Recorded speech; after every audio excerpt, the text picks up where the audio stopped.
እንዴት ነው ኢትዮጵያ ሁኔታ የቢዝነስ ሁኔታ ወደፊት እንዴት ይመስላል ሰፊው ኢትዮጵያ ማለት ነው አሁን ላይ ደግሞ ፐርሰናል ዲቨሎፕመንት ሰልፍ ስቲም ላይ ነው ሞር መሰራት አለበት የሚል እምነት ያለው ከዛ አንፃር ሬስትለስሊ ነው እየሰራ ያለው ጄኒዩን የሆኑ ፕሮብሌሞች አሉና አሁን እንደዚህ ያልካቸው ነገሮች ሲስተካከሉ ለምሳሌ ብድር ሲሰጥ አንድ ባንክ ለሀብታም ነው የሚያበድረው የሚወለደው ሆድ ብቻ ይዞ አይደለም ሆድና አፍ ብቻ ይዞ አይደለም እጅና እግርም ይዞ ነው የሚወለደው የሚሰራ ኃይል ስለሆነ ማለት ነው ባይዘው አፍሪካ በጣም የኢትዮጵያ መንቃት ነው እየተጠበቁ ያሉት ፈንዳሜንታል ነው ለኢኮኖሚ እነኛ አራቱ ነገሮች ሚንስ ኦፍ ፕሮዳክሽን ናቸው ቤዝ ፎር ኢኮኖሚም ናቸው ባለሀብቶች አመኑበት መንግስት አመነበት ኢንቨስት አደረጉ ያ ነገር ትልቅ ድርጅት ሆነ ዓለም አቀፍ ቢሊዮነር ሆኖ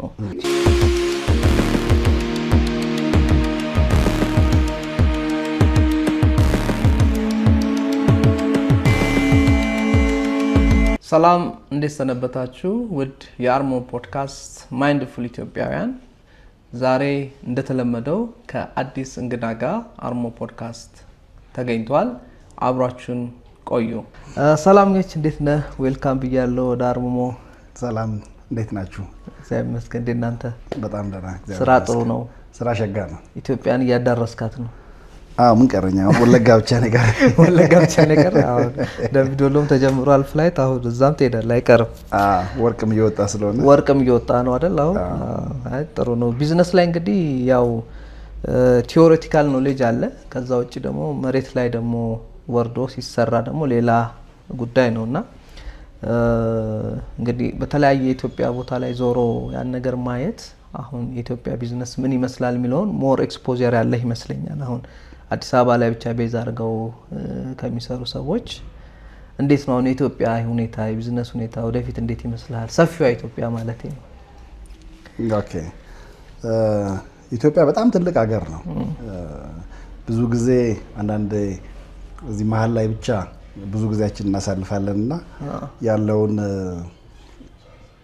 የሀገሪቷን ስፋት ያለውን የቢዝነስ ኦፖርቹኒቲ ያለውን ሪሶርስ ካልቸሩን ምኑን ስታይ በጣም ትልቅ ሀገር እንዳለን በደንብ ፊል ታደርጋለህ በዛም ደግሞ ፕራውድ ይሰማሃል እኔ እንግዲህ ኢትዮጵያ የዚህ ኢንተርፕሪነርሺፕ ትሬኒንጎችን በማዘጋጀት መጽሐፍት በመጻፍ እዚህ ስራ ውስጥ ከገባው ኦልሞስት 2012 ማለት ይቻላል 2011 መጨረሻ ከሰኔ ጀምሮ ነው ኦልሞስት 2012 እንኳን ብትል ወደ 6 አመት ምናምን አካባቢ ቆይቻለሁ በዚህ በቆየሁባቸው ጊዜያት ብዙ ቦታዎች ላይ ሄጃለሁ መቀሌ ወልዲያ ዚውሰቢስታይ ደሴ ኮምቦልቻ ምናምን ወደዚህ ወደ ምስራቅ እስከ ጅጅጋ ድረስ ድሬዳዋ ሐረር በዚህ በባሌ በኩል እስከ ጎባ በደቡብ ደግሞ አርባ ምንጭን አልፎ ወደ ኮንሶ ምንድነው ቀያፈር ምናምን የሚባል ሐመር ምናምን ያሉበት ስራም ብቻም ሳይሆን ያው በባለሙያ አይን ሆነ ስለምትወጣ ጥናትም የተለያዩ ጥናቶችንም እየሰራው ነው የሚሄደውና እንዳልከው ሀገራችን ሰፊ ነው ብዙም የቢዝነስ ኦፖርቹኒቲም አለ ደሞ እንትኑም ያልተነካ ነው ያልተሰራበት ነው የኛ የትምህርት ፖሊሲም እዚ ሰልፍ ስቲም ላይ ፐርሰናል ዲቨሎፕመንት ላይ አይደለም አብዛኛውን ምንማራቸው ትምህርቶች ስንማር የቆየ ነው ይሄ ቲዮሪውን ነው ያ ትራዲሽናል ዌዩ ቲዮሪ ነው በብዛት ዩኒቨርሲቲዎች ውስጥ ገብተህ የምትማረው ትምህርት እንዲ ብዙ ለፐርሰናል ዲቨሎፕመንት ብዙ ሰፖርት የሚያደርግ አይደለም ሞር ፕሮፌሽናል የሚያደርግ አይነት ትምህርት ነውና አሁን ላይ ደግሞ ፐርሰናል ዲቨሎፕመንት ሰልፍ ስቲም ላይ ነው ሞር መሰራት አለበት የሚል እምነት ያለኝ ከዛ አንፃር ሬስትለስሊ ነው እየሰራ ያለው ግዴታ ነው ይመስለኛል ለምሳሌ አሁን አንዳንድ ኤስቲሜሽኖች ፕሬዲክሽን ወደፊት ሀገራት የሀብት ደረጃ የሚያስደነግጡ ግምቶች አሉና የዛሬ 50 100 አመት ቶፕ 20 ቶፕ 10 ባለሀብት ሀገራት ውስጥ ኢትዮጵያን ይመድቧታልና አንዳንዴ ለማመንም ይከብዳል ላይክ ያው የነሱ ፕሬዲክሽን ኢቭን AI ጀነሬትድ ፕሬዲክሽን ነው ማለት ያላትን ፖቴንሻል አስነስቶ ሲናገርና ዝም ብለን ምኞት ነው ወይስ የእውነት ሊሆን ይችላል ሚለው አሁን እኛ ብንለው ምኞት ነው እንላለን ግን የነሱ ደግሞ ኤስቲሜሽን ስለሆነ የውጮቹ እንደዛ ብለው ሲያስቀምጧት ኢትዮጵያን ትንሽ ያስደነግጣል እንደዚህ አይነት ሀብታም ሀገር የመሆን አቅም አላት ወይ ምክንያቱም ምናየው ነገር ያደግንበት ነገር ብሎክ ያደርገናል። አንችልም የሚል ነገር አለው ወይም አይገባንም የሚል አስተሳሰብም አለንና የእውነት እንደዛ ቶፕ 20 ባለሀብት ሀገራት ውስጥ ምትሆን ይመስላል የዛሬ 50 ዓመት? ኢትዮጵያ ለመሆን ምንም የሚያግዳት ነገር የለም። እኔ ዞሬ ባየሁትም እንዳልኩ የምታይበት አይን ከሙያ አይን አንጻር ነው የምታየው። ዝም ብሎ እንደ ትራቨለር እንደ ቪዚተር ሳይሆን ከዛ አንግል ነው የምታየው። ፕሪዲክሽኖቹን አይቻቸዋለሁ። እንደውም አንዳንድ ጊዜ 7ኛ ከዓለም እንደዛ የሚሉም አሉ ምናምን ቦታ ተቀምጠው ታያለህ። እንደዚህ አፍሪካ ኢኮኖሚ ፕሪዲክት የሚያደርጉ ቶፕ 1 2 የአፍሪካ ሀገር ውስጥ ከአፍሪካ እንደውም አንዳንድ ጊዜ አንደኛ ሁለተኛ እያደረጉ የሚያስቀምጡበት እንትን አለ። ኢትዮጵያ ትልቅ ሀገር ናት። ትልቅ ምልህ እንደዚሁ ዝም ብሎ ለማለት ያህል ብቻ ሳይሆን ከህዝብ ብዛትም አንጻር ኦልሬዲ በጣም ግዙፍ 135 ይባላል እንጂ እስከ 50 አይደርስም። ስላልተቆጠረ ነው። እኔ አሁን ብዙ ዞሬ አይቻለሁ። አሁን ወላይታ ሶዶ ስትሄድ ቻይና የገባ ነው ይመስለኝ ሰው ብዛት። እንደዚህ ሌላ አቅጣጫ ስትሄድ ወደ ደሴ ምናምን ስትሄድ የሰው ብዛት በጣም ከፍተኛ ነው። ከተሞች ላይ ገጠር ላይም ፖፑሌሽኑ አሁን በፊት ስካተርድ ነበር ይባላል የፖፑሌሽን አሰፋፈሩ። አሁን ግን ትራቨል በምታደርግበት ቦታ ስትሄድ ሰው በጣም ተጠጋግቶ ነው። በፊት ከተማ ያልነበሩ መንደር ያልነበሩ አካባቢዎች ሁሉ አሁን መንደር እየሆኑ ነው። ስለዚህ ፕሬዲክሽኑን አንደኛ የምታየው ከፖፑሌሽን አንጻር ነው የምታየው። ከፖፑሌሽን አንጻር የኛ ፖፑሌሽን በጣም እያደገ ያለ ፖፑሌሽን ነው። በዛ ላይ አብዛኛውን ወጣት ነው፣ ሊሰራ የሚችል ነው። ዲያስፖራው ራሱ በጣም ብዙ ነው። ውጭ ያለው ዲያስፖራም በጣም ብዙ ነው። ሚሊየንስ ነው። አሁን ደቡብ አፍሪካ ያለው፣ አሜሪካን ሀገር ያለው፣ አውሮፓ፣ አረብ ሀገራት ራሱ በጣም ብዙ ሰው ነው ያለው በጣም። ስለዚህ ያን ስታስበው ፖፑሌሽን አንደኛው ሀብት የምታገኝበት ሰው ሀብት ነው። አንድ ጊዜ ጠቅላይ ሚኒስትር መለስ ያወሩ ነበር። የሚወለደው ሆድ ብቻ ይዞ አይደለም፣ ሆድና አፍ ብቻ ይዞ አይደለም፣ እጅና እግርም ይዞ ነው የሚወለደው፣ የሚሰራ ኃይል ስለሆነ ማለት ነው። ስለዚህ ያን ስታስብ ከፖፑሌሽን አንጻር ያ አለ። ከሪሶርስ አንጻርም ስታየው አገሩ በጣም ሰፊ ነው። ለግብርና ምቹ የሆነ ክላይሜት አለን። ለቱሪዝም በጣም ብዙ ካልቸር አለን። እኛ ኤንሸንት ሲቪላይዝድ ካንትሪ ነን። ስለዚህ ለዓለም ልናሳያቸው የምንችለው በቱሪዝም አንጻርም በጣም ብዙ ሰፊ ነገር አለ። ምንድነው ግን የሚፈልገው ይሄ ፕሪዲክሽኑ ዝም ብሎ ምኞት ብቻ ሆኖ እንዳይቀር ስራ መሰራት እንዳለበት ይገባኛል። ምክንያቱም አሁን ላይ ኢትዮጵያ ውስጥ ከሚሰራ ሰው ይልቅ ማይሰራው ነው የሚበልጠው። አንድ ፋሚሊ ከቤተሰብ ውስጥ አንድ ሰው የሚሰራ ይሆንና በስሩ ግን የሚያስተዳድረው 7-8 ቤተሰብ ይሆናል። ብዙ እንግዲህ አሁን ይህን ፖድካስት ራሱ የሚከታተል ሰው ራሱ መፈተሽ ይችላል።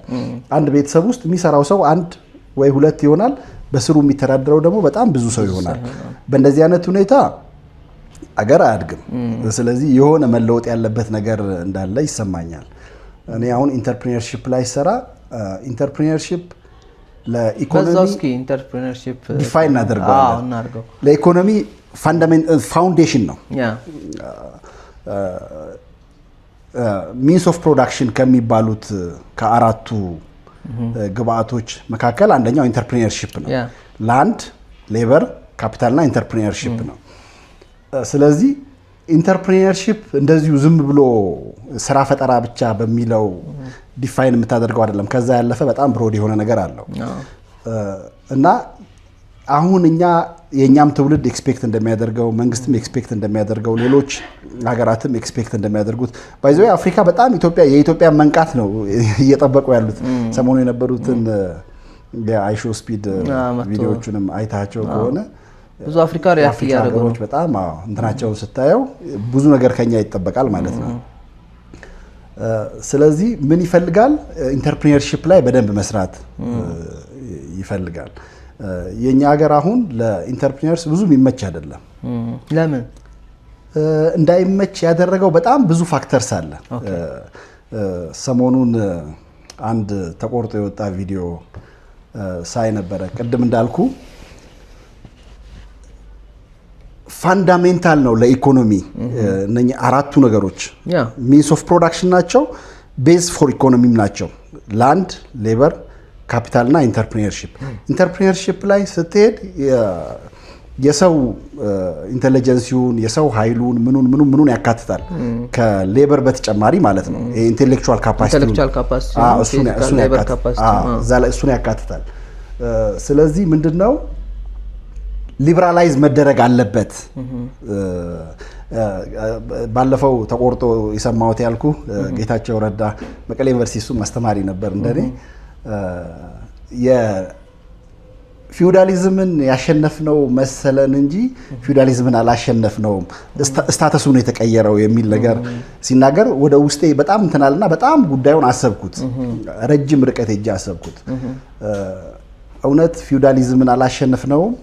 ፊውዳሊዝምን ካላሸነፍን እንዴት ካፒታሊዝምን ማራመድ እንችላለን የሚለውን ነገር ብዙ ነገር አሰብኩ። ሳስበው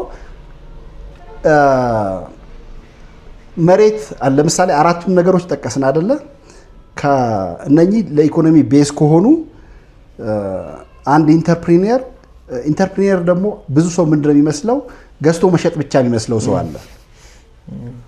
ኢንተርፕሪነርሺፕ ግብርና መስራት ኢንተርፕሪነርሺፕ ነው። ግብርና ውስጥ ስትገባ አኒማል ፋትኒንግ አለ፣ አኒማል ፕሮዳክሽን አለ፣ ላይቭ ስቶክ አለ፣ ዲያሪ ፋርም አለ፣ ፖልተሪ አለ። በጣም ብሮድ ነው ግብርና ውስጥ ስትገባ።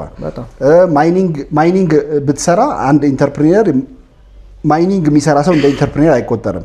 ኢንተርፕሪነር የሚባለው ሱቅ ከፍቶ ትሬድ ዋን ብቻ የሚሰራ ገዝቶ እቃ የሚሸጥ ሰው ብቻ አድርጎ የሚያስብ አለ። ስለዚህ ሊበራላይዝ መደረግ አለባቸው እነኛ አራቱ የኢኮኖሚክ ፋውንዴሽኖች ወይም ደግሞ ቤስ ፎር ኢኮኖሚ የምንላቸው ሊበራላይዝ መደረግ አለባቸው የሚል እምነት አለኝ። ከጌታቸው ንግግር በኋላ ነው ሞር እዚህ ላይ በደንብ እንዳስብ የሆንኩት። ሊበራላይዝ አልሆኑም። ምክንያቱም ለእኛ ሀገር አሁን ለኢንተርፕሪነር ምቹ እንዳይሆኑ ካደረገው ነገር አንደኛው እነኚህ ነገሮች በነፃ የምታገኛቸው ነገሮች አይደሉም። ኢንተርፕሪነር ደግሞ ምን ይፈልጋል? ካፒታል ይፈልጋል፣ ላንድ ይፈልጋል፣ ሌበር ይፈልጋል። ላንዳችን በተወሰነ እንትን ተይዞ ለምሳሌ የኢትዮጵያ የመሬት ፖሊሲ ለኢንተርፕሪነር ብዙ የሚመች አይደለም። ስለዚህ እሱ መከለስ ካለበት መከለስ አለበት። አሁን ያልነውን አይነት ምኞት አቺቭ ለማድረግ የምንፈልግ ከሆነ ማለት ነው። ካፒታሉ አሁን በቅርብ የተጀመረ አንድ ካፒታል ማርኬት ዩዝ ኢንተርፕሪነርስ እንትን ብለው ስለዚህ ጸድቋል መሰለኝ እንትናል ኦሬዲ ሆኖ እንትን ብሏል፣ ግን የደበዘዘ ነው አካሄዱ ብዙ እንትን አይደለም። እና ካፒታሉም ሊበራላይዝ መደረግ አለበት። ፋይናንስ ተቋማት ከኢንተርፕሪነሮች ጋር ቀርቦ የመስራት ፖሊሲ ማሻሻያ፣ ብድር ማመቻቸት እነኛ አይነት ነገሮች ከብድር ባለፈም ደግሞ የካፒታል ማርኬቱ አክቲቭ ቢሆን ሰዎች ሰው ራሱ በትንሽ ገንዘብ ኢንቨስት አድርጎ እንደዛ አይነት ስራዎች እንዲሰሩ እድል ይፈጥራል። ዩኤስ ምናምን ላይ ይሄ ትሬንድ ነው ማለት የተለመደ። እኛ ሀገር አሁን ሳይንሱም ራሱ በደንብ ካፒታል ማርኬት ምንድነው የሚለው በደንብ አልተሰራበትም። እዛ ላይ ሞር ሲሰራ ይሄ አሁን የሚባለው ፕሪዲክሽን ሞር ሪያላይዝድ ሊሆን ይችላል። ያለበለዚያ ግን ለኢንተርፕሪነር ብዙ የማይመች ነገሮች አሉ። እኔ አሁን ከትምህርት ባለፈ ፕራክቲካሊ ንግዱም ላይ ስላለው ያለው ቻሌንጅ አዳዲስ ሰዎች ለሚገቡ ሰዎች በጣም እንትኑ ቻሌንጁ ብዙ ነው። በተለይ አሁን ቅድም ወዳልከው ሀሳብ ስንመለስ አሁን በቤተሰብ የሚሰራው አንድ ሰው ሊሆን ይችላል፣ የሚተዳደረው ብዙ ሰው ነው። ግን አሁን ይህን ስንል በተለይ ወጣቱ ላይ ቲኔጀሩ ላይ እንግዲህ አብዛኛው የኢትዮጵያ ፖፑሌሽን አንደር 25 ያለ ነውና 25 ዓመት በታች ነው። ምን ስራ ለስራ ስራ የለም፣ ስራ ልፍጠር ብል እንደዚህ አይነት ማነቆች አሉ ብለው አክቹአሊ የሚጨበጥ ደግሞ የሚያነሷቸው ኢሹዎች አሉ። ላይክ ጄኒዩን የሆኑ ፕሮብሌሞች አሉና አሁን እንደዚህ ያልካቸው ነገሮች ሲስተካከሉ አሁን ለምሳሌ ብድር ሲሰጥ አንድ ባንክ ለሀብታም ብቻ ነው የሚያበድረው። ምን አለህ ነው አሁን ወጣት ሊጀምር ሲጀምር ምንም የለውም፣ ቢኖረው ገና ተነሽ ሀብት አይባልምና አሁን የአሜሪካኖችን አካሄድ ስናይ ስቲቭ ጃብስን ዙከርበርግ ምናምን ስናይ ሲጀምሩ ይሄን ያህል ትልቅ አሴት ኖሯቸው ትልቅ መኪና ኖሯቸው ቤት ትልቅ ሴታፕ ኖሯቸው አይደለም። ባለሀብቶች አመኑበት፣ መንግስት አመነበት፣ ኢንቨስት አደረጉ። ያ ነገር ትልቅ ድርጅት ሆነ፣ ዓለም አቀፍ ቢሊዮነር ሆኖ እንደዚህ አይነት ሀሳብ ይዘው የሚመጡ ወጣቶችን በመንግስትም በባለሀብቶችም በኩል ብዙ ስራ ያስፈልጋል ብዬ አስባለሁ። በተለይ ኢንተርፕሪነርሺፕ መሬት መውረድ ካለበት እነሲያም የምታውቃቸው ከሆነ ኢትዮጵያን ዩዝ ኢንተርፕሪነርስ አሶሲዬሽን በጣም ይለፋሉ። ይሄ ህጉ እንዲጸድቅ አንዱ የሞከሩት እነሱ ናቸውና የወጣት ኢንተርፕሪነሮች ማህበር አለና አሁን ላይ ጥሩ ነገር ያለ ይመስለኛል። ላይክ ፊውቸሩ ባንኮችም ያን ኮንሲደር እያደረጉ ነው። አይዲያ ስፖንሰሪንግ፣ አይዲያ በጀቲንግ ወደዛ እያዞሩ ነው። ግዴታ ቤትና መኪና ብቻ ያለው ሰው ብቻ መበደር የለበትም፣ ሀሳብ ያለው ሰው መበደር አለበት የሚለው ነገር መነሻ ይመስለኛል። ግን ኢንተርፕሪነርሺፕ የሚለው ቃል ራሱ መጀመሪያ አማርኛው ፍቺው ራሱ ቅድም እንዳልከው ስራ ፈጠራ ይባላል እንጂ በተለምዶ ብዙ ነገር አለው ውስጡ ቃሉ። ኢንተርፕሪነርሺፕ ስትል ስራ ከፈጠርክ በኋላ ማስኬድ፣ የቢዝነስ እውቀት ከኢኖቬሽን ጀምሮ ማለት ነው። ይሄ ኢኖቬሽኑን ሬዚሊየንሱ ራሱ አንዴ ከጀመርክ በኋላ እየወደክ መነሳቱ ራሱ ኢንተርፕሪነርሺፕ ኮንሰፕት ውስጥ አለና ከሁሉም ያንተ አይነት አካሄዶች ያስፈልጋሉ ብዬ አስባለሁ። መጀመሪያ ኮንሰፕቱን አዌርነሱን መፍጠር ነው እና እኛም ዳርሙሞ አንዱ የቢዝነስ ትሬኒንጎች ላይ እንደዚህ አይነት ነገሮች እንሰራለን እና አእምሮ ላይ ግን ብቻ ብንሰራ መሬት ላይ ያለው ነገር ካሌለ ምን የሚፈጠር ይመስላል? አሁን ብዙ ተስፋ የመቁረጥ ነገሮች አሉ። እንደምታውቀው ኢትዮጵያ ትልቅ ፖቴንሻል አላት።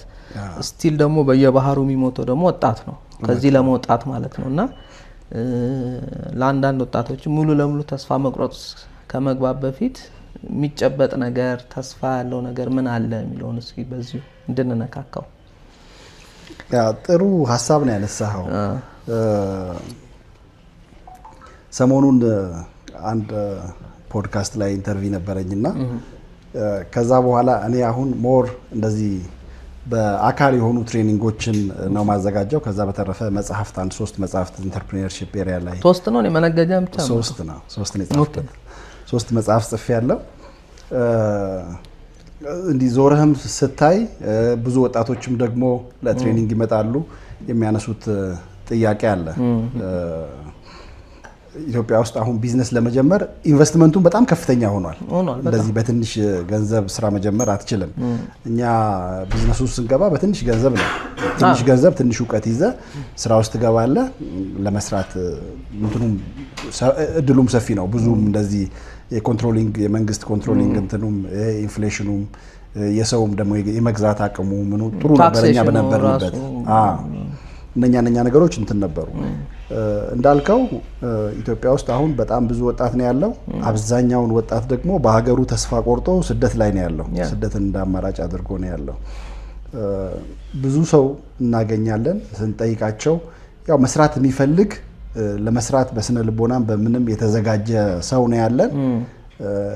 ግን ምቹ ሁኔታ ቢዝነስ ውስጥ ለመግባት የሆነች ነገር ይጀምሩና ቻሌንጁን መቋቋም ያቅታቸውና ሲወጡ ታያለ። ከዛ ከወጡ በኋላ ተመልሰው ቢዝነስ ለመስራት ፍላጎት አይኖራቸውም።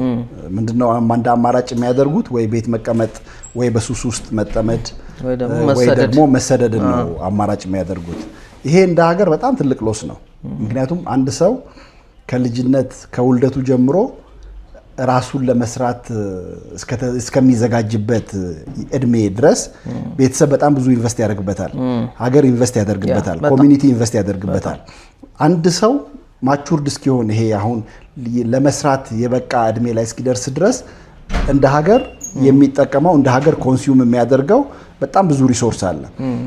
ያ ሁሉ ኢንቨስት የተደረገበት ሰው ተስፋ ቆርጦ ቤት ተቀምጦ ስታይ፣ ተስፋ ቆርጦ ሱስ ውስጥ አዲክትድ ሆኖ ራሱን እስከ ማጥፋት የሚደርስ በጣም ብዙ ነገሮች እየሰማን ነው።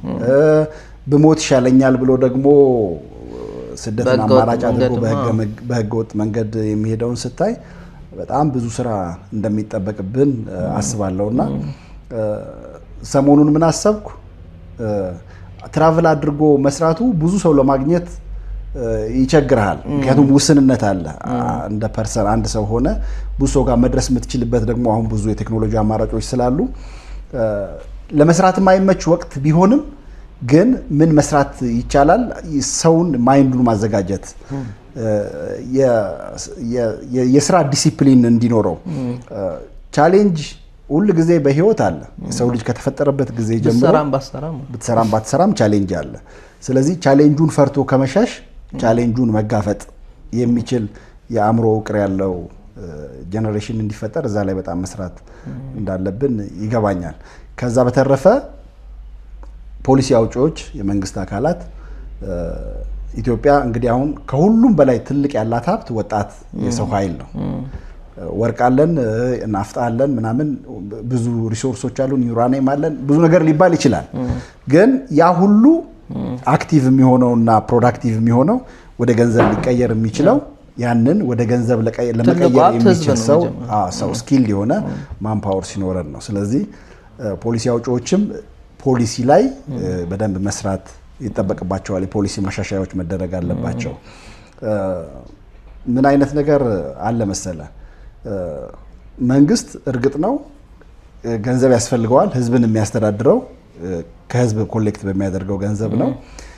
ግን እነዚህ ኢኒሻል ላይ ያሉ ትንንሽ ቢዝነሶች እንዲያድጉ እድል ቢሰጣቸው ሞር ካደጉ በኋላ ትልልቅ ግብር ከፋይ ስለሚሆኑ ስሞል ቢዝነስ ላይ መንግስት ያለውን የፖሊሲ እንትን ላላ ቢያደርገው ያለውን ጫና ቢቀንሰው የሚል እንትን አለ። ከዛ በተረፈ በግለሰብ ቢሰሩ ሪተርን ኦን ኢንቨስትመንታቸው በጣም ረጅም ጊዜ የሆኑ ነገር ግን ለኢኮኖሚ ላይክ እንደ ፊውል የሚያገለግሉ እንደ ኢንዛይም የሚያገለግሉ ሴክተሮች አሉ። እንደ ፓሬቶ ፕሪንሲፕል ካወቀው 80%ን ለማከናወን ላይክ 20% እንደ ኢንዛይም አክት አድርገው ሌላውን ነገር ፋሲሊቴት የሚያደርጉ እንትኖች አሉ። ፕሮሰሱን የሚያፋጥኑ ማለት ነው። ስለዚህ እንደዛ አይነት ነገሮች ላይ መንግስት ቢሳተፍ ሞር የዚህ የኢንተርፕሪነር ኮሚኒቲውን የቢዝነስ ኮሚኒቲውን ሞር ሊያነሳሳው ይችላል የሚል እምነት አለኝ። ብዙ ሰዎች እኛ አሁን ናዝሬት ለደብረ ዘይትም ቅርብ ስለሆነ ዶሮ ፋርም ላይ በጣም ብዙ ወጣት የሆነ ሰዓት ላይ ገብተው ነበር። በጥቃቅን አነስተኛም የሆነ ጊዜ መንግስት የሚያደራጃል፣ ግለሰቦችን በራሳቸው ተነሳሽነት እንትን ይላሉ። እኛ የዶሮ መኖ ከሰው መኖ እኩል ነው የሚሸጠው። ስለዚህ ዶሮ ፋርምን አዋጭ እንዳይሆን ያደረገው አንደኛው የመኖ አቅርቦት ችግር ነው።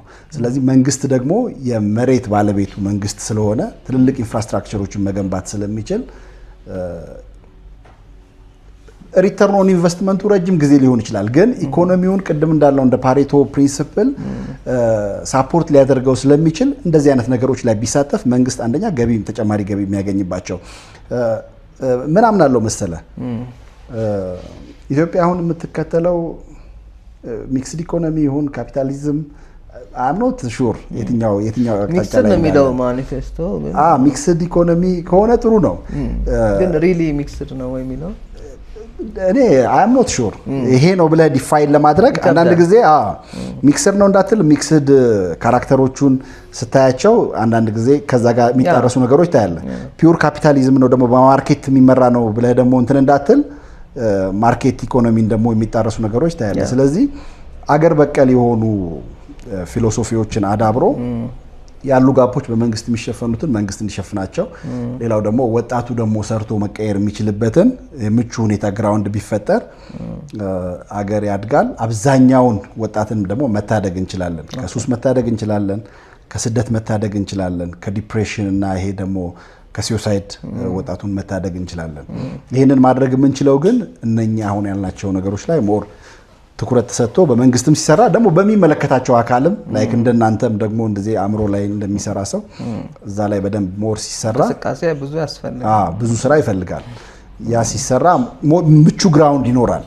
ኢንተርፕሪነርሺፕ የሁሉም ሀገር ኢኮኖሚ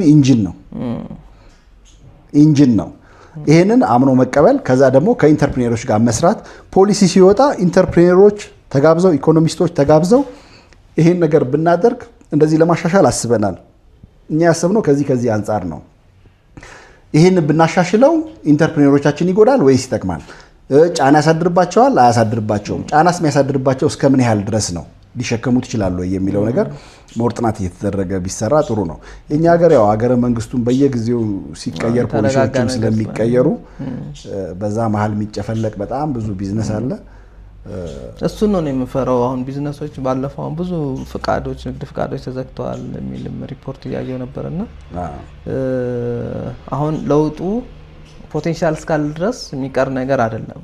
አሁን ዴቨሎፕድ ካንትሪ የመሆን እንትኑ ኤስቲሜሽኑ ይሰራል። ግን ያቺ ሀገር ስታድግ በመሃል ብዙ የሚጨፈለቅ ወይም የሚረሳ ወይም ልክ እንዳለው በየባህር እየሄደ የአሳ እራት የሚሆን ወጣት እንዳይበዛ ነው አሁን የሚያስፈልገው። ማለት ነገ ሊነጋ አሁን ላይ ብዙ ሰው መጎዳቱ ወይም ተስፋ መቁረጥ ውስጥ እንዳይገባ እንደዚህ አይነት ነገሮች አስፈላጊ ናቸው ብዬ አስባለሁ። ግን አሁን ወጣት ኢንተርፕሪነርሺፕ ቢዝነስ መጀመር ስራ መስራት የሁሉም ሰው ፖቴንሻል ነው ወይስ በተፈጥሮ ኢንተርፕሪነር ሰዎች አሉ? አሁን ዓለም ላይ ኢቭን ከሀገራት በላይ ሀብት ያላቸው ኢንተርፕሪነሮች አሉ። አሁን የምናውቃቸውን እንኳን ብንጠራ እና አሁን ኤለን መስክ ብዙ የአፍሪካ ሀገራት ተደምሮ ያላቸው ሀብት አንድ ግለሰብ ይዟል። ግን ይሄ ተፈጥሯዊ የቢዝነስ ሰዎች አሉ በተፈጥሮ ወይስ ሁሉም ሰው የቢዝነስ ሰው መሆን ይችላል? ወይም ድርጅት ከፍቶ ቢዝነስ ሰርቶ ነግዶ ሀብታም መሆን የሁሉም ሰው አቅም ነው? እኔ በውልደት ቢገኝ ኢንቦርን ነው ብዬ አላምንም። ኦኬ ኢንተርፕሪነርሺፕ ተምረ ኤክስፖዠሩ የሚፈጥርልህ በትምህርት የምታገኘው አይነት ነገር ነው። ኢንቦርን የሆኑ ማለት አንዳንድ ሰዎች ያው ሁሉም ሰው እኩል ነው የሚል እምነት የለኝም። ሰው በእውቀቱም የተለያየ ካፓሲቲ ያለው ፐርሰናሊቲ ራሱ ንቃተ ህሊናው አንድ ትምህርት ቤት እኮ አንድ ክፍል ገብተህ ሁሉም ሰው አንደኛ አይወጣም። አንደኛ የሚወጣ አለ፣ መጨረሻ የሚወጣ አለ። ሩጫ ላይም እንደዛው ነው። ቢዝነስም ላይ በጣም አድቫንስድ ሆነው አይምሯቸው በጣም ብሩ የሆኑ ሰዎች አሉ ይመስለኛል። ብሩ የሆኑ ሰው አይምሯቸው ብሩ የሆነ ኦፖርቹኒቲዎችን ማየት የሚችሉ ቻሌንጆችን ማየት የሚችሉ ሰዎች አሉ። እንደዛ አይነት ችሎታ ኖሯቸውም ደግሞ ኢንተርፕሪነር የሆኑ ሰዎች እኮ አሉ። ማለት ኦፖርቹኒቲ ማየት የሚችሉ ቻሌንጅ ማየት የሚችሉ በጣም አይምሯቸው ብሩ ሆኖ ግን በድህነት የሚኖሩም አሉ። ምን ልል ፈልጌ ነው፣ ኢንተርፕሪነርሺፕ ኢንቦርን አይደለም፣ ፈልገህ ፈቅደህ የምትገባበት ነገር ነው። እኛ ሀገር አሁን ብዙ የተማረ ኢንተርፕሪነር የለም። አብዛኛውን ሰው በልምድ በአካባቢ ተጽዕኖም፣ ለምሳሌ አዲስ አበባ ላይ ስጋ ንግድ ውስጥ የገቡ የአንድ አካባቢ ልጆች ናቸው። አንዱ አንዱን እያየ አንዱ ጋር ይመጣል፣ ከዛ ይማራል፣ እዛው ያድጋል፣ ከዛ ስራ ነጋዴ ይሆናል። መርካቶን ብትሄድ ከተወሰነ አካባቢ የመጣ ሰው ነው ንግዱን የሚቆጣጠረው። ያ ማህበረሰብ ኢንቦርን ኢንተርፕሪነር ሆኖ አይደለም። እንግዲህ ፓዮኒር የሆኑ ሰዎች አንድ ሰው ይወጣል፣ ከዛ ያ ሁሉ ሰው ተከትሎ ይወጣል። እንደ አንድ ምሳሌ ይሄንን ሞር ደግሞ ፕሩፍ የሚያደርግልኝ አንድ ምሳሌ ልጨምርልህ። ምሳሌ ደቡብ አፍሪካ ብትሄድ ብዙ ኢትዮጵያን ኮሚኒቲ አለ። ደቡብ አፍሪካ ለደቡብ አፍሪካ ስለተፈጠረ አይደለም የሀዲያ ከምባታና የወላይታ ህዝብ ሙሉ ለሙሉ እዛ ሄደው ለዛ የተፈጠረ ሰው ስለሆነ አይደለም። የሆኑ ሰዎች ወጡ፣ በመውጣታቸው ሰክሲድ ያደረጉ፣ ከዛ የነሱ ንግድ እየተከተለ ሌላው ሲሳሳት መስመር ነው የተዘረጋው። ስለዚህ ኢንተርፕሪነርሺፕም ላይክ እንደዛ ነው። እኛ ደግሜ ባለፈው እንዳልኩት እኛ ፋሚሊ ላይ ነጋዴ የለም። እኔ የመጀመሪያው ሰው ነኝ። አብዛኛውን በፕሮፌሽን ነው ሰው የሚሰራው። ስለዚህ ከቤተሰብ ያየሁት ነገር አይደለም፣ ግን በትምህርት ያገኘሁት ደግሞ በጥናት የሚያገኘሁት የራሴ ፈርትም እነኛ ነገሮችም ነው እንጂ በውልደት ብቻ አይደለም። ሁሉም ሰው ኢንተርፕሪነር መሆን ይችላል። ሁሉም ሰው ስራ ፈጣሪ፣ የተለያየ የራሱን ቢዝነስ ስራን የሚያደርግ ሰው መሆን ይችላል። እኛ አሁን ቅድም መነሻ ላይ እንዳልነው ኢንተርፕሪነር የሚለው ዴፊኒሽን ማንን ነው ኢንክሉድ የሚያደርገው ማንን ነው ኤክስክሉድ የሚያደርገው ነገር ነው መመለስ ያለበት። አንድ ገጠራማ አካባቢ 2 ፍየል 3 ፍየል ገዝቶ 100 200 1000 ፍየል ያደረሰ ሰው ኢንተርፕሪነር ነው። ስለዚህ ግድ አይደለም ንግድ ፍቃድ አውጥቶ መነገድ አይደለም ኢንተርፕሪነር ሰውን የሚያስብለው። ኢንተርፕሪነር ማለት አንደኛ ችግር የሚፈታ፣ ሁለተኛ ትንሽን ነገር ዱፕሊኬት ማድረግ የሚችል፣ ሶስተኛ ሰውን ኢንተርቴን ሊያደርግ የሚችል፣ የሰውን ችግር ሊቀርፍ የሚችል ሚዲየም ሆኖ በዛ መሃል ግን የራሱን ቤኔፊት የሚሰራ የራሱን ጥቅም የሚያገኝ ሰው ነው ኢንተርፕሪነር የሚባለው። ያ ይሄ ከምንም አንፃር መሰለ አንዳንዴ አሁን አንዳንድ በተለይ ሞቲቬሽናል ብቻ ትሬኒንግ ላይ ሲሆን ምን አይነት ኮንሰፕቶች ይነሳሉ? ተቀጥሮ መስራት ወይም ለሰው መስራት ቶታሊ ሮንግ እንደሆነ አይነት ቲቺንጎች አሉ እና አንዳንደኛ ጋር የሚመጡ ኬዞች ጥሩ ደሞዝ የነበራቸው ጥሩ ቦታ ሲሰሩ ለምሳሌ እንደ ኤንጂኦ ላይ ትላልቅ ድርጅት ላይ ሲሰሩ የነበሩ ባንክ ላይ ትላልቅ ደረጃ ማኔጀር ሌቭል ላይ ሆነው ሲሰሩ የነበሩ እንደዚህ አይነት ኮንሰፕቶችን ሙሉ ለሙሉ ይገዙና ስራቸውን ያቋርጣሉ። ከዛ ቢዝነስ ይጀምራሉ። ከዛ ፐርሰናሊቲያቸው ደግሞ ለቢዝነስ ራነር የሚሆን አይደለም። ገብቷል አባባሌ ላይ ሬዚሊየንሱ ኢኖቬሽኑ ኮሚኒኬሽን ስኪሉ ብዙ ነገር ይፈልጋል ቢዝነስ ራን ስታረጋና ከዛ ቢዝነሱ ፌል ያደርጋል 2-3 ይከስራሉ ያጠራቀማትን ብር ታልቃለች ስራውንም አተውታል ዛ ወደ ዲፕሬሽን ምናምን ይገባሉ 2-3 በቅርብ ራሱ እንደዚህ ኬዞች አሉኝና አንዳንዴ ኢንተርፕሪነርሺፕ አድቮኬት ስናረግ ወይም ኢቭን ቢዝነስ ኦነርሺፕ አድቮኬት ስናረግ ይሄ ፐርሰናል ፋክተሮችን መርሳት የለብንም ብዬ አስባለሁ ሁሉም ሰው ቢዝነስ ኦነር ከሆነ ማን ሊሰራ ነው እዛ ቢዝነስ ውስጥ ሚለውንም ማን ሊቀጠል ነው ማን ሰርቪሶች ራን ሊያደርግ ነው መንግስታዊ ተቋማትን ማን ራን ሊያደርግ ነው ሚለው ነገር ኮንሰርን ስላለኝ ነው ይሄንን ምልህ ማለት አንዳንዴ ለኢንተርፕሪነርሺፕ ያልተፈጠሩ ሰዎች አሉ ላይክ ቢዝነስን ለማስኬድ ጥሩ የሆኑ ሰዎች አሉ በአንድ ቢዝነስ ሰሪ ስር ሆነው አሁን አብዛኞቹን ድርጅቶች ብናይ ዓለም አቀፍ ኢንተርፕሪነሮች ምናቃቸው ስሞች አሉ ቢል ጌትስ ምናምን ይባላል እንጂ ከኋላ በእነሱ ስር ሆነው ያን ድርጅት የሚያደርጉ ሰዎች አሉ ሳይወጡ ማለት ነው እና ሼርም ሊኖራቸው ይችላል ደሞዝተኛም ሊሆኑ ይችላሉ እና እቺን ትንሽ እንድትነካት ነው አሁን ሁሉም ስራ ፈጣሪ ከሆነ ኦፍ ኮርስ ገና ነው ለሱ ኢትዮጵያ ገና ነው ግን አንዳንዱ ደግሞ ጥሩ ቦታ ላይ ጥሩ ስራ የሰራ የነበረ ካምፓኒን በደንብ ራን ያደረገ ተቀጥሮ ማናጀር ሆኖ እየሰራ የነበረ ሰው ወጥቶ የራሴን ልጀምር ይልና ያንንም ይጎዳል እዚህም ጋር ይከስራል lose everything or she lose everything እና እቺን ትንሽ አድሬስ ብናረጋት ጥሩ ጥያቄ ነው ያነሳው እንዳልከው ብዙ ጊዜ በሰው በሞቲቬሽን ይነዳል ኢንተርፕሪነርሺፕ ላይ ግን ከሞቲቬሽን ይልቅ ዲሲፕሊን በጣም ቤዚክ ነው ዲሲፕሊን ስትሆን የቢዝነስ ስነ ምግባሩ ስነ ልቦናው የአእምሮ ዝግጁነቱ እንዳልከው ቢዝነስ ላይ ኮሙኒኬሽን በጣም ቤዚክ ነው የሴልስ ዕውቀት ያስፈልጋል የታይም ፕሪዲክሽን ቢዝነስ በታይሚንግ ነው የሚሰራው ታይሚንግ ኮንሺየስ መሆን አለብህ ኦፖርቹኒቲዎችን ለማየት ክፍት የሆነ አእምሮ ያስፈልጋል ኢንተርፕሪነር ነህ ማለት ደግሞ ሁሉም ስራ ባንተ ይሰራሉ ማለት አይደለም እኛ ሀገር ቅድም እንዳልከው ትልቁ ችግር አንድ ሰው ኢንተርፕሪነር ሲሆን ቀጥታ ወደ ምንድነው የሚገባው ወደ ራስን ቀጥሮ ወደ ማሰራት ነው የሚገባው ሰልፍ ኢምፕሎይ ነው የሚሆነው የቢዝነስ ኦነርሺፕ ሜንታሊቲ የኢንቨስትመንት ሜንታሊቲ ገና በደንብ አልዳበረም ስለዚህ በእኔ አቅም ሊሰሩ የሚችሉ ስራዎች አሉ ከኔ አቅም ውጭ ደግሞ የሆኑ ስራዎች አሉ ብዙ ጊዜ ምን አይነት እንትን ይገጥመኛል እኔም አንተ ልክ እንዳልከው የገንዘብ አያያዝ ላይ በጣም ዊክ የሆነ ሰው የፈለገውን ያህል ሌላ ኦፖርቹኒቲዎችን የመፍጠር የመሸጥ ምን የማድረግ አቅም ቢኖረው ፋይናንስ ማኔጅመንቱ ላይ በጣም ደካማ ከሆነ ማደግ ባለበት ሌቭል አያድግም ሊከስርም ይችላል ስለዚህ ምንን መለማመድ አለብን ለሰው አፖይንት ማድረግ ለምሳሌ ድርጅት ትንሽም ቢሆን በፋይናንስ ጉዳዮችን በፋይናንስ ባለሙያዎች እንዲሰራ ማድረግ ሴልስ ላይ አንተ ደካማ ከሆንክ ሴልስ ባለሙያ ቀጥሮ ማሰራት ማኔጅመንት ላይ ደካማ ከሆንክ ማኔጅመንትህን እንትን ማድረግ እንደዛ ነገሮች ያስፈልጋሉ እኔ አሁን እንደዚህ የሚዲያ ስራ ላይ ደካማ ነኝ እንግዲህ እንደነገርኩ 6 አመት አካባቢ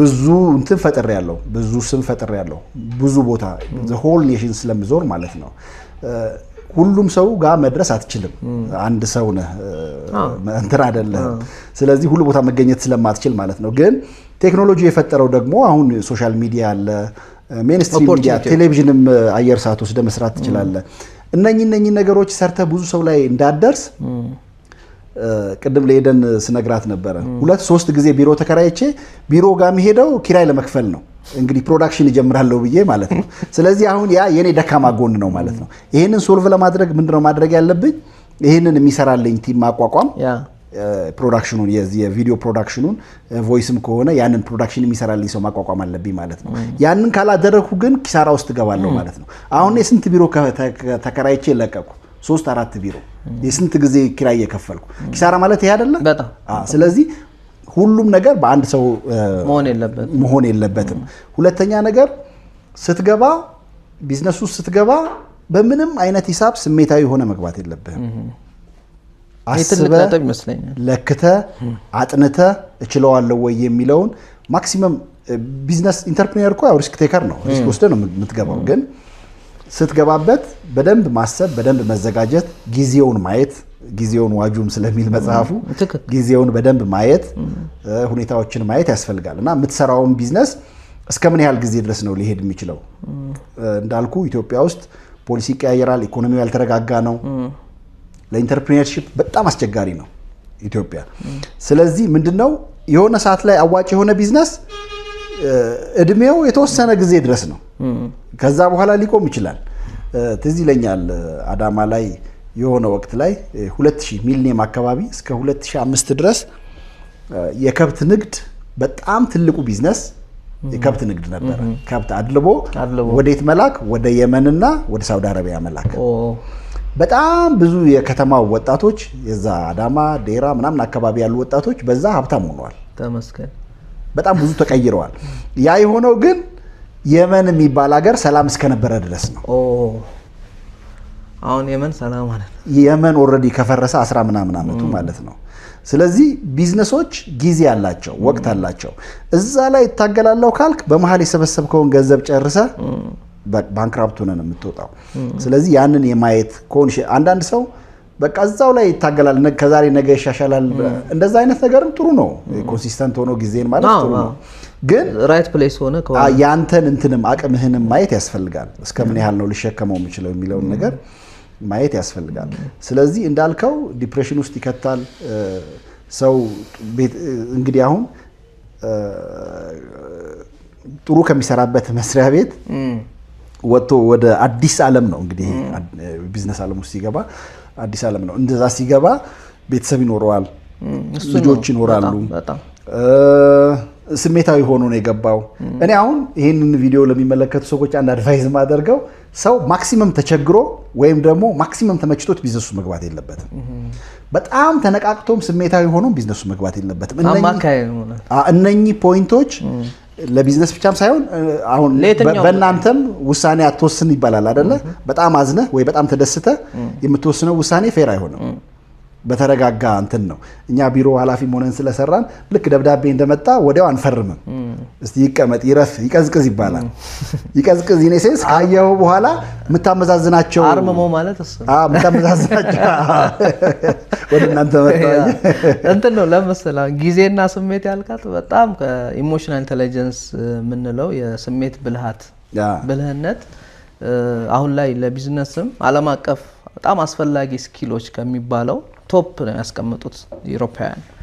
ሁሉም ሰው ሊኖረው የሚገባው ስኪል ተብሎ ኢሞሽናል ኢንተለጀንስ እና ታይም ኮንሺየስ መሆን እና እነዛ አሁን ኢሞሽናል ኢንተለጀንስን ስታይ የስሜት ብልህነትን ስታይ ትልቁ ስኪል ማይንድፉልነስ ነው አርምሞ እና ሞስት ቢዝነስ ላይ ሰክሰስፉል የሆኑ ሰዎች ይሄን ነገር ይለማመዱታል ወይ ለመለማመድ እየሞከሩ ነው። ኢሞሽናል እንዳልከው ስሜታዊ ሆነ የምታደርገው ነገር ወይም የስሜት ብልህነት የሌለው ሰው ሀሳብ ብቻ እቅድ ብቻ በመውጣት የሚሆን ነገር አይደለም። you have to know ያንተ ፊሊንግ ምን አይነት ስቴት ላይ እንዳለ።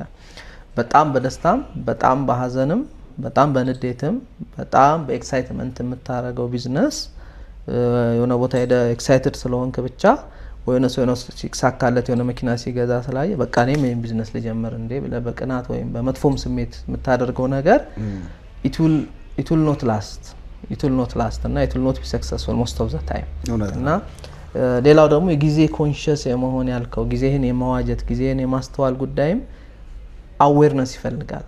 እዛ ቦታ ላይ መገኘት። አሁን አንዳንድ ሰው ፊውቸርን እያሰበ ነው እዚህ ላይ የሚኖረው ወይ ፓስት ላይ ሆኖ ነው እንትና ትላንት አትርፏል ስለዚህ እኔ ምን ቢዝነስ ልስራው። ቢዝነስ ግን አሁን ላይ የሚሰራ ጉዳይ ነው። መኒ ሳይኮሎጂ ላይ ራሱ ትልቁ የሚሉት ነገር it's not predictable የመኒ አካሄድ የገንዘብ አካሄድ predictable አይደለም። በጣም ተሞክሯል ፕሮፌሰርስ ኦፍ ፋይናንስ ኢኮኖሚክስ እንዴት ፕሪዲክት ለማድረግ ግን it's like ራንደም ነገር ነው የሚሉት እና እዛች ሞመንት ላይ እዛ ሁኔታ ላይ ተረርተ ስሜትን አስተውለ አስተሳሰብን አስተውለ ኢንቫይሮንመንትን ማርኬቱን አስተውለ ምሰራው ጉዳይ ነው እንጂ ትላንት እንትና ስለሰራ ዛሬ ለኔ ይሰራል ብለህ የምትሰራው አይደለም። ትላንት እንትና ስላስደሰተው እኔም ዛሬ ደስ ስላለኝ ላርገው የምትለው ነገር አይደለም ቢዝነስ እና ወደኛ የሚያመጣት እንትን ይመስለኝ ይሄኛው ነገር ይመስለኛል። አሁን ዓለም ላይ ትላልቆች ቢዝነስ ኦነሮችም ማይንድፉልነስን ኢሞሽናል ኢንተለጀንስን በዛ ሌቭል የሚለማመዱት ቤኔፊቱን እየተረዱት ስለሆነ ነው። ግን እንደ እኛ ደግሞ ኮንቴክስት ስናመጣው ብዙ ጊዜ የምናየው ጋፕ የሚመስለኝ አንደኛው ኢዚ መኒ የሞዴል ላይክ እንዳልከው ሬዚሊየንስን ጽናትን የማጣት ነገር አያለው። ቶሎ የመሰበር ቢዝነስ ላይ አንዱ ትልቁ ነገር እንግዲህ እየወደቁ መነሳት የቢዝነስ አንዱ አካል እንደሆነ ማወቅ ያስፈልጋል። ሶ ሞስት ሰክሰስፉል ቢዝነሶች ሞስትሊ ላይክ 80-90% አሁን ላይ ሀብታም የሚባሉ ካምፓኒዎች የሆነ ሰዓት ባንክረፕት የገቡ ናቸው። ሶ ያንን መረዳት። ሁለተኛው ፋስት ካሽ እንትን አለ ማለት በአቋራጭ የሆነች ነገር በቃ እቺ ጋር ተገኘች። አሁን ቤቲንግ ምናምን ብዙ ተዘግቷል። ሞስት ብዙ ቢሊየን ነው እንደ ሀገር ያጣ ነው። በጣም ያስደነግጥ ነው ፊገሩ። ያን ሁሉ ብር እኮ ወጣቱ ነው እየሄደ ቤቲንግ ሲሰጥ የነበረው እና ለምንድን ነው በቃ እቺ እንደዚህ አገኘች እቺን ወዲያው አገኛለሁ ፋስት ካሽ ኩዊክ መኒ እና እሷም ላይ እስኪ ትንሽ ነገር በልልኝ ኢምፖርታንት ነው ብዬ ስለማስብ። እኛ ጥሩ ሀሳብ አነሳ። እኛ ሀገር ሀብታም የሚኮንበት መንገድ አብዛኛውን ይሄ ኮራፕትድ ነው። በትክክል እንደዚህ ከትንሽ ተነስተው ትልቅ ደረጃ የደረሱ ሰዎች አሉ መጥቀስ የምንችላቸው። ላይክ የነ በቀለ ሞላን ታሪክ ስታይ፣ የነ ኃይሌ ገብረስላሴን ታሪክ ስታይ ከምንም ተነስተው በራሳቸው ኤፈርት በራሳቸው ጥረት ታየዋለህ አካሄዳቸው የሚታይ ነው። ለህዝብ የተገለጠ የሚታይ እንትን ነው። በብዛት ግን አሁን እንትኑን የሞላው ከተማውን የሞላው አየሩን የሞላው ትላንትና የዛሬ 1 አመት 2 አመት ምንም ያልነበረው ዛሬ ግን የ60 ሚሊዮን የ80 ሚሊዮን ብር መኪና የሚነዳ በአንድ ሌሊት። ይሄ ጤነኛ አይደለም፣ ለሁሉም ሰው ቢሆንም አይደለም። እኛም አድቫይዝም አናደርገው። ለሱም አይጠቅምም። ብዙ ጊዜ የሚሄዱበት መንገድ እነሱ ነው የሚያውቁት። ግን ገንዘብ እንደዛ አያድግም፣ ቢዝነስም እንደዛ አያድግም። በአንድ ምሽት የሚያድግ ቢዝነስ የለም። እኔ አንድ ታሪክ ሳነብ ስለ ኮካኮላ ካምፓኒ በተመሰረተ የመጀመሪያው አመት 25 ቦትል ነው የሸጠው። 25 ቦትል ኦፍ ኮካኮላ ማለት ነው። 25 ጠርሙስ ማለት አንድ ካሳ ስንት ነው የሚይዘው? 24 ነው የሚይዘው አይደል? በቃ አንድ ካሳ ነው የሸጠው ብላ። ያ ማለት በወር ስታየው በወር 2 ፍሬ ነው የሸጠው ማለት ነው። እሱንም ነው ልጅ ልደት ነው መሰለኝ ወይ ራሳቸውም ጠጥተው ግን ምንድናቸው እነሱ ኮንሲስተንት ሆነው ማርኬቱን ፔኔትሬት አድርገው ለመግባት ይዘውት የቀረቡት ፕሮዳክት ብናለማምደው ሰው ይወደዋል የሚል እምነት ነው። አምነውበት ነው። እኛ ሀገር ዛሬ ሱቅ ከፍቶ ነገ ትርፋማ መሆን ይፈልጋል። ማለማመድ ያስፈልጋል። ማርኬቱን ማለማመድ፣ ከስተመር መያዝ ምናምን ያስፈልጋል። አሁን ኮካ በአንድ ቀን ዛሬ ብቻ 1.6 ቢሊዮን ቦትል ምናምን ነው የሚሸጠው በቀን ማለት ነው። እዛ ማርኬት ላይ ግን 1.6 ቢሊዮን ነው በቀን የሚሸጡት። ከዓለም አንዱ እስከ 7 ሰው አንዱ ሰው ከ6 በቃ ኦልሞስት 2 ሰው 3 ሰው ይጠጣል ማለት ነው። ኮካ ይጠጣል ማለት ነው። በተለይ ያው ሜክሲኮ ምናምን አካባቢ በቃ አንድ ሰው 2-3 ሳይጠጣ እንትን አይልም አገሩ ላይ። ሜክሲኮ ምናምን የሚባል ይሄ ላቲን አሜሪካ ሀገሮች በጣም እንትን ናቸው። ኤዥያ ካንትሪስ ቻይና፣ ህንድ ምናምን በጣም የሚጠቀሙት። አሜሪካም በርገር አዞ ያለ ኮካ እንትን የሚል የለም። ስለዚህ ይጠቀሙታል፣ በጣም ይጠቀሙታል። ማርኬት ውስጥ ግን የገቡት እንደዚሁ ዝም ብለው አይደለም። ስለዚህ ሰው ቢዝነስን ሲያስብ ዛሬ ስለከፈተ ነገ ሬንጅ ሮቨር ይነዳል ማለት አይደለም። እሱ ሌላ ነገር አለ። ከነዳ ሌላ ሬንጅ ሊግጥም ይችላል። እኔ ብዙ ቻሌንጅ አይቻለሁ በቢዝነስ ውስጥ ብዙ ቻሌንጅ አይቻለሁ። ብዙ ቢዝነስም ነው የሰራሁት። ያ ደግሞ እንደዚህ ስኪልፉል እንድትሆን ያደርጋል። የሆነ ወቅት ላይ ሰፊ እርሻ ነበረኝ። ላይክ እንደዚህ ወደ 5 ሄክታር ምናምን የሚሆን ቲማቲም ተክዬ። እኛ ሀገር ኢኮኖሚ በሽተኛ ነው። ቲማቲም እንግዲህ የኔ ቲማቲም ሊደርስ ሲል 4 ብር አካባቢ ተሽጧል። 15 ቀን ምናምን ሲቀረው ማለት ነው። ከዛ የኔ መቅላት ሲጀምር እየወረደ እያየ ነው ኪሎ 20 ሳንቲም ደረሰ። ወይኔ 20 ሳንቲም ደግሞ ለለቃሚ እንኳን ኮሌክት ሃርቨስት ለሚያደርግ እንኳን ደግሞ የሚቆይም ነገር አይደለም የምትከፍለው አይደለም።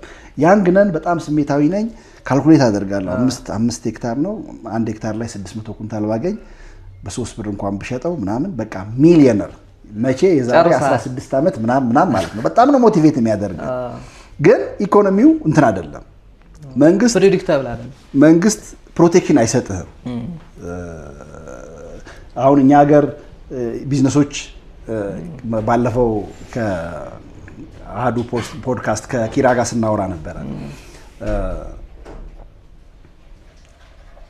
ቢዝነሶች የመኖር ህልውና ሊሰጣቸው ይገባል።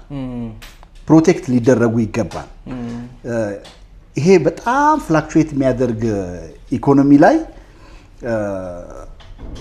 ቢዝነስ ላይክ እንደ ሰው የመኖር መብት በመንግስት እውቅና ተሰጥቶ ምክንያቱም ፐርሰናል ኢንቲቲ ነው አይደለ? ሰውም ነው ፐርሰናል ኢንቲቲ ኦርጋናይዜሽን ልክ ላይክ እንደ ሰው ነው።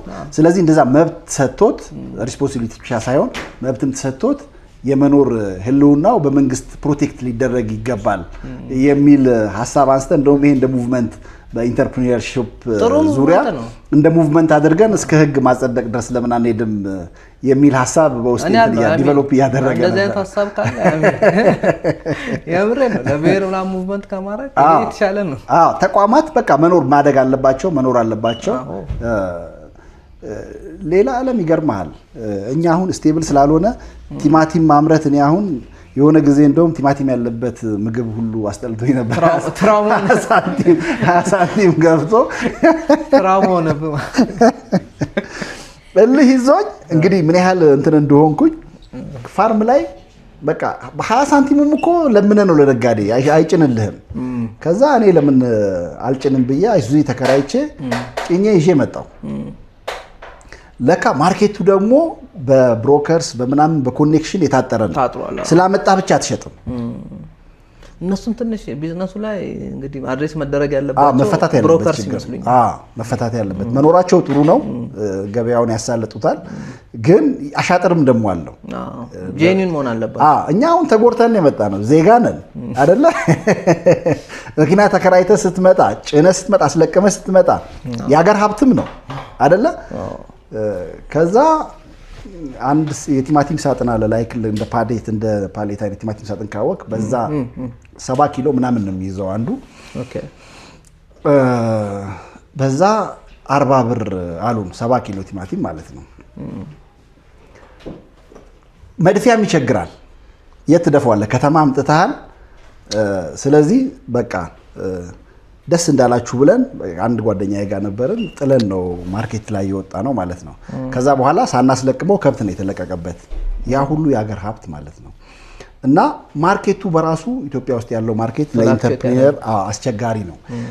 እንደዚህ አይነት አሁን ማስ ፕሮዳክሽን ሲኖር ኦቨር ፕሮዳክሽን ሲኖር ኢንዱስትሪዎች ቢኖሩ እንደዚህ አግሪካልቸራል ፕሮዳክትን ፕሮሰስ አድርገው ካቻፕ ሊሆን ይችላል፣ ድልህ ሊሆን ይችላል የሚሰሩ ኢንዱስትሪዎች ቢኖሩ ከግብጽ ነው የሚመጣው። ወደዛ ታስገባለህ። እኛ ከግብጽ ነው የሚመጣው ቲማቲም ከግብጽ። አሁን መንግስት ሲያወራ ትሰማለህ፣ ኢንዱስትሪያላይዜሽን ምናምን ሲባል ትሰማለህ። ግን ኢንዱስትሪያላይዜሽን የሚኖረው ሰርፕለስ ሲኖር ነው፣ ሰርፕለስ ኦፍ ፕሮዳክሽን ሲኖር ነው። ኢን ኤኒ ኤሪያ ማለት ነው። ምንም ኤሪያ ላይ ሰርፕለስ ሳይኖር ኢንዱስትሪ ብታቋቁም ምንም ጥቅም የለውም። እና ለኢንተርፕሪነሮች ቻሌንጅ አለው። ብዙ አይነት ቻሌንጅ ነው ያለው። ግን ምን ይፈልጋል? ወድቆ መነሳትን መልመድ፣ ስነ ልቦናህን ማጠንከር፣ ደግሞ የመጣህበትን አንድ ጓደኛ ያለ ማቲያስ የሚባል የተሻገርክበትን ጀልባ አቃጥለው ይላል። ምክንያቱም ለመመለስ እንዳታስብ ማለት ነው። ተመልሰህ ወደዛ ወደ ተነሳህበት ደሴት እንደመመለስ እንዳታስብ የተሻገርክባትን ጀልባ ጀስት ማቃጠል አለብህ። እኔ አሁን ወደፊት ብቻ እንድትሄድ ማለት ነው። ሌላ አማራጭ ብዙ ኦፕሽኖችን እንዳታይ። እንደዛ ስትሆን ትጠነክራለህ። አንደኛ ስነ ልቦናህም ይጠነክራል። ብዙ ጊዜ ሰዎች ቢዝነስ ውስጥ ገብተው የሚከስሩት በሁለት ልብ ሆነው ሲገቡ ነው። ፍራቻም አለ፣ ላገኝም ላጣም እችላለሁ ደግሞ እስኪ ሊሞክረው። ከዛ ባለፈ ደግሞ በጣም ኦፕቲሚስት ሆነው ልክ ቅድም እንዳልኩ ካልኩሌት አድርገው ይሄን ያህል 1 ኩንታል 600 ኩንታል ባገኝ 5 ሄክታር አለኝ።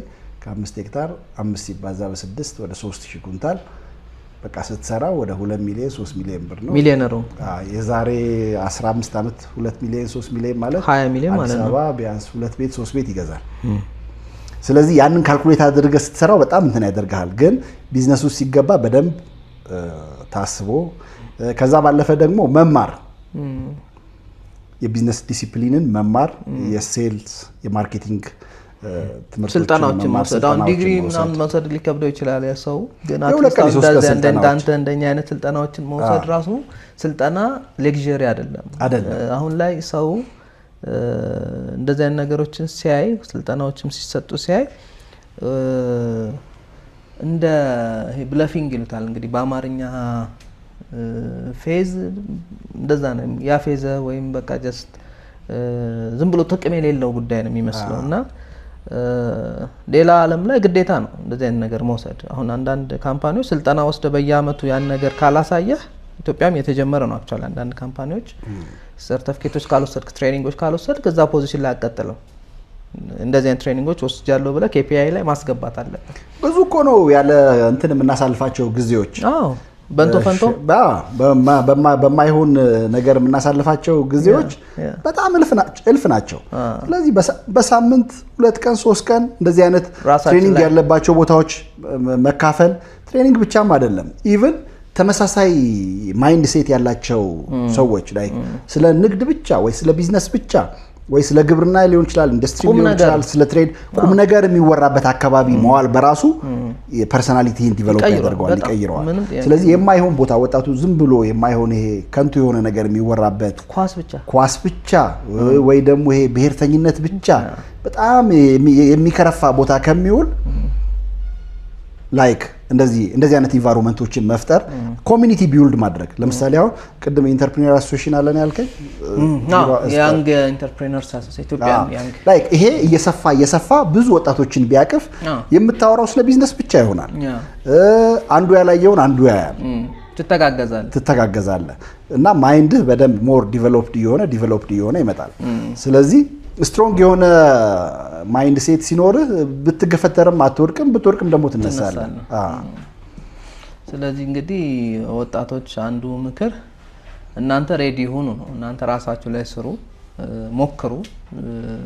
ተስፋ መቁረጥ አያስፈልግም።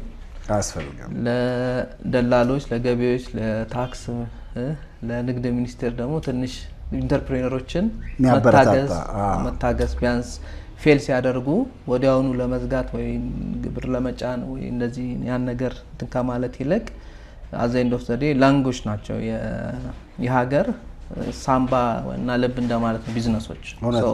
እነዛ ነገሮች ደግሞ ሊጎዱ ይችላል። ልብ ታመመ ተብሎ ዝም ብሎ አይጣልም። ስለዚህ መታከም ካለበትም እንደ ውጭ ሀገር እንዳሉ አንዳንድ ፖሊሲዎች ቢዝነሶችን የሚደግፉ ፖሊሲዎች ያስፈልጋሉ። መንግስት እኮ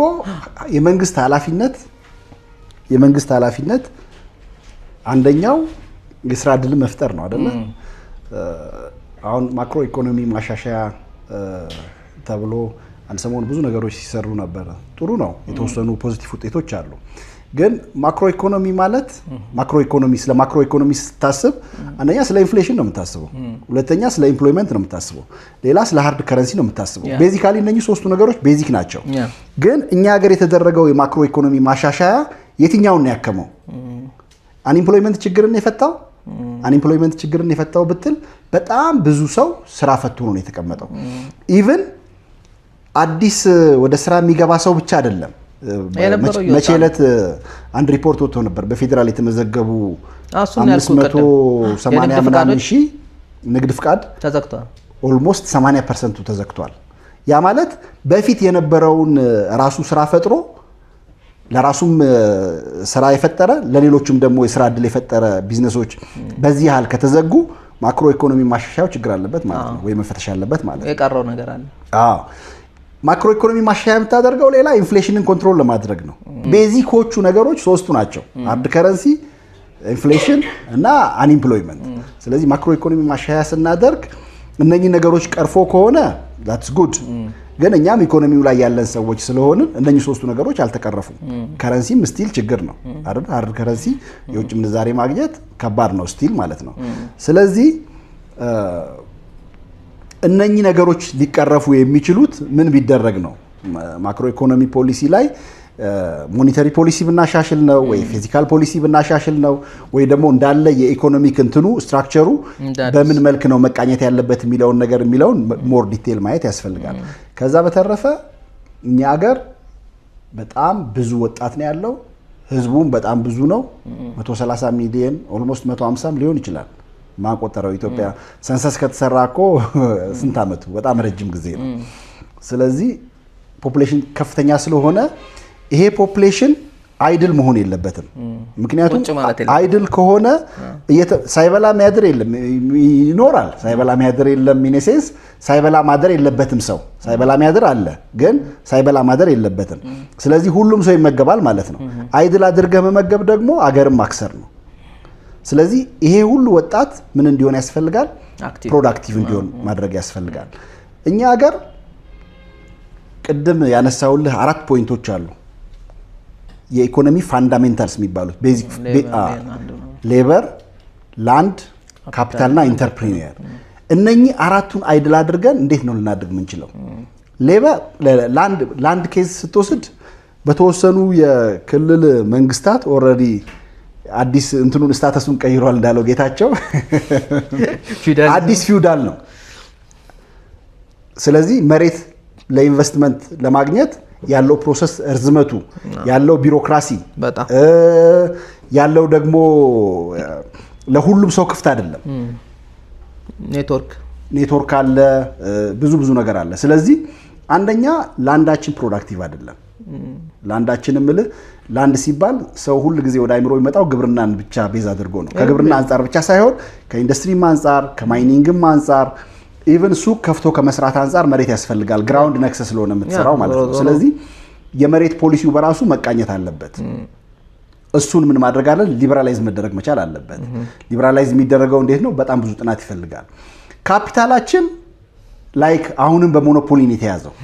ካፒታል ሜንሊ ካሹን ብታየው ስለ ገንዘብ ብታወራ ለሁሉም ሰው ኢዝሊ አክሰስ የሚያደርገው አይደለም። የፈለገ ኖብል የሆነ አይዲያ ቢኖረው አገር የሚቀይር ተአምር የሚያመጣ አይዲያ ቢኖረው ገንዘብ ከሌለው ምንም ነገር ማድረግ አይችልም። ስለዚህ የገንዘብ ፖሊሲያችንን ማየት በጣም ያስፈልጋል። እዛ ጋር ደግሞ ምን ላይ መስራት ያስፈልጋል? ይሄ ትንሽ ተጀምሮ የነበረው የዚህ ካፒታል ማርኬት እሱ ላይ በደንብ መስራት ያስፈልጋል። ካፒታል ማርኬት አውቶሪቲም አሁን ምክንያቱም ሁሉም ሰው በየአቅሙ ምን ማድረግ ይችላል? ኢንቨስት አድርጎ ቢዝነስ ኦነር መሆን ይችላል፣ እንዳቅሙ ማለት ነው። ስለዚህ ካፒታላችንም አይድል ሆኖ ተቀምጧል። መሬታችን ምን ሆኖ ተቀምጧል? ጾሙን ያድን አይድል ሆኖ ተቀምጧል። ሌበሩ ደግሞ ሞር ስኪልድ አይደለም። ማይንድ ሴት ላይ በደንብ አልተሰራም። ኢንተርፕሪኒየሩ ደግሞ ይሄ ሁሉ ዱላ እየወረደበት ነው፣ እንዳያስብ እየተደረገ ነው። ስለዚህ ኢኮኖሚውን ዘሆል ለማሻሻል አዳዲስ የስራ እድሎችን ለመፍጠር ኢንፍሌሽንን ደግሞ ለመከላከል አንኤምፕሎይመንትንም ችግር ለመቅረፍ አገርም እንደ ሀገር እንዲያድግ ሰስቴኔብል የሆነ እድገት እንዲመጣ እነኚህ 4 የኢኮኖሚክ ቤዝ የምንላቸው ፋንዳሜንታል ፋውንዴሽን የምንላቸው ሞር ሊበራላይዝ መደረግ ይችላል ማለት ነው። አራቱ ላይ መሰራት አለበት። ስለዚህ እንግዲህ በዚህ ከዚህ በላይ መልእክትም ያለ አይመስለኝም። እንግዲህ ዛሬ ከላይ ከመንግስት ጀምረን ለህዝብም ለወጣቱም መልእክት አስተላልፈናል። ለሚኒስቴር መስሪያ ቤቶችም ለደላሎችም ብዙ መልእክት አስተላልፈናል። እንግዲህ ስለ ቢዝነስ በደንብ አብራርቶ ነው ሌች ያወራን። መጽሐፉን አግኝታችሁ ማንበብ ትችላላችሁ። መነገጃ ሌሎቹ ምንድነው ታይተላችሁ? መነገጃ የሚለው የኢንተርፕሪነርሺፕ ቤዚክ የሆነ ኢንተርፕሪነርሺፕ ላይ ላይክ እንደ ማንም ሰው በቃ ቢዝነስ ውስጥ የሚገባ እንደው መጽሐፉ ላይ ጽፍ ያለው ማንም ሰው ይሄ መጽሐፍ ሳያነብ ንግድ አይጀምር ብዬ በቃ ማንም ሰው መነገጃን ሳያነብ ንግድ እንደኛ ተሳስተን የጀመርነው አሁን አዲስ ቢዝነስ። ሌላኛው ቀመር የሚል አለ። በኮቪድ ሰዓት ነው የጻፍኳት። ኦኬ የተወሰኑ 10 ሳምፕል ወጣቱ ይሄ እነኚህ ቢዝነሶች ላይ ቢሰራ አንዳንድ ቢዝነሶች ላይክ እንደ ፉድ ኢንዱስትሪ ሁሉ ጊዜ ዲማንድ ያላቸው እንትኖች አሉና የተወሰነ ጠቀሽ የሰራዋቸው ሳምፕል ያስቀመጥኩባቸው አሉ። መነገጃ ቀመር ሌላ ተገለጥ የሚል እሱ እንትን ላይ ነው የማይንድ ሴት ላይ ተገለጥ እዚህም አለ መሰለኝ አለ እናንተ ጋር አግኝታችኋል? ተገለጥ የሚል እሱ ደግሞ ሞር የዲሲፕሊን ላይ ማይንድ ሴት ላይ ብዙ የኢጎ ችግር አለብን እንደ ኢትዮጵያ። ኢጎአችን እንዴት ማስተዳደር ሪሙቭ መደረግ ያለበት መሻሻል ያለበት እንዴት መሻሻል አለበት የሚል ቢዝነስ ስነ ልቦና ላይ ላይክ የህይወትም የስራም ጋይዳንስ ቡክ አይነት ናት። ሶስት ናት እንግዲህ ቀጣይ ደግሞ ሌላ ይኖራል። ለኢንተርቴይንመንት ለመዝናናት ለማይጠቅም ነገሮችም ምናጠፋው ጊዜ ቀንሰን እንደዚህ አይነት ነገሮችን ብናነብ ራሳችንም ለሌሎችም የሚተርፍ ነገር መስራት ይቻላል ማለት ነው። በጣም አክብረን ስለመጣ ከልብ አመሰግናለሁ። ተመልካቾቻችን በቀጣይ ፕሮግራም ሌላ ጊዜ እስከምንገናኝ ቸር ያቆየን። ሰላም